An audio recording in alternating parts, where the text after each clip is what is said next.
Something strange has been happening at grocery stores. You walk in expecting to spend around the same as usual, and somehow walk out paying significantly more, even when you buy almost the same things.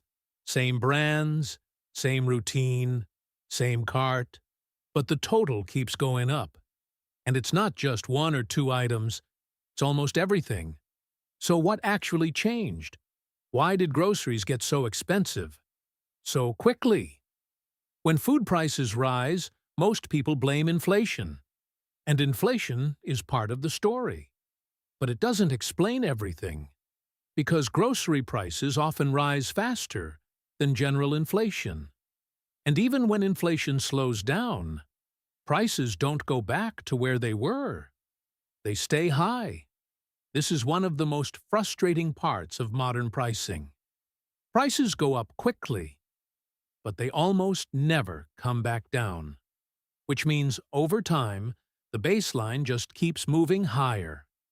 Not all price increases are obvious. In fact, many of them are designed to be hard to notice. Products get slightly smaller. Packaging changes. Quantities shrink. But the price stays the same, or even increases. This is often called shrinkflation. And it's everywhere. Cereal boxes, snacks, frozen foods, even everyday household items. So even when prices look similar on the shelf, you're often getting less for the same amount of money.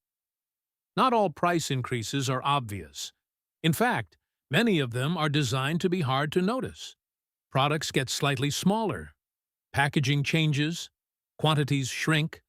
But the price stays the same, or even increases. This is often called shrinkflation, and it's everywhere. Cereal boxes, snacks, frozen foods, even everyday household items. So even when prices look similar on the shelf, you're often getting less for the same amount of money. Behind the scenes, a lot has changed in how food gets to stores. Transportation costs increased. Fuel costs went up. Labor costs rose. And supply chains became more fragile. When any part of that system becomes more expensive, those costs are passed down the chain, from producers to distributors to retailers and eventually to you, which means the price you see at the store reflects a long chain of rising costs behind it. There's another factor that often gets less attention. Large companies have more control over pricing than most people realize.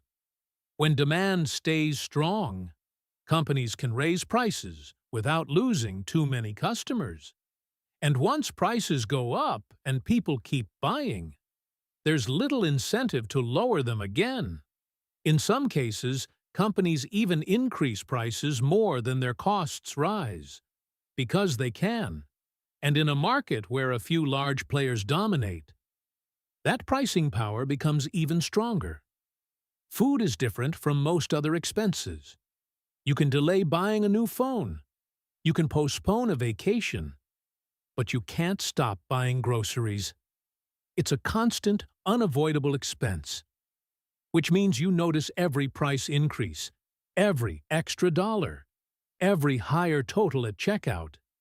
And because it happens so frequently, it creates a constant feeling that money is disappearing faster than before.